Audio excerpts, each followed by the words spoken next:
Series নিয়ে পাকিস্তানের সঙ্গে আলোচনায় বিসিবি। মে মাসের শেষ সপ্তাহে পাকিস্তান সফরে যাওয়ার কথা রয়েছে বাংলাদেশ জাতীয় ক্রিকেট দলের। লিটন দাসের নেতৃত্বে পাকিস্তানের সঙ্গে 5টি টি-20 ম্যাচ খেলার কথা রয়েছে বাংলাদেশের। কিন্তু ভারত-পাকিস্তান চলমান সংঘাতময় পরিস্থিতির কারণে এই সিরিজটি পড়ে গেছে দারুণ এক সংখ্যার মধ্যে, যেখানে হামলা পাল্টা হামলায় ভারতের আইপিএল এবং পাকিস্তানের পিসিএল স্থগিত হয়ে গেছে। সেখানে বাংলাদেশ দল কিভাবে পাকিস্তান সফরে যাবে? একই সঙ্গে আরব আমিরাত সিরিজ সম্পর্কেও জানতে চায় সবাই। এমন প্রশ্ন যখন উঠেছে, তখন বাংলাদেশ ক্রিকেট বোর্ডের পক্ষ থেকে আনুষ্ঠানিক সংবাদ বিজ্ঞপ্তির মাধ্যমে জানিয়ে দেওয়া হয়েছে, তারা বাংলাদেশের দলের পাকিস্তান সফর নিয়ে পাকিস্তান ক্রিকেট বোর্ডের আলাপ আলোচনায় যাচ্ছে।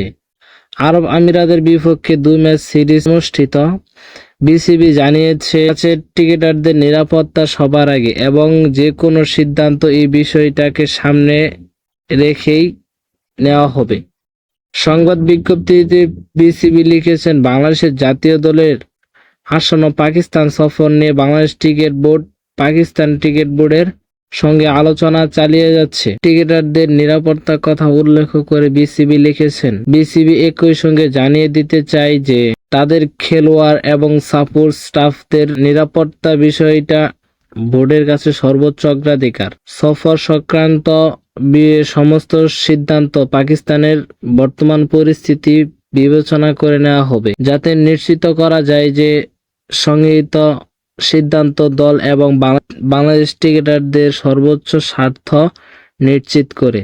তবে পাকিস্তান সফর নিয়ে শঙ্কা থাকলেও বাংলাদেশের দল তার আগে 2 ম্যাচ সিরিজ খেলতে আরব আমিরাতে সফরে যাবে।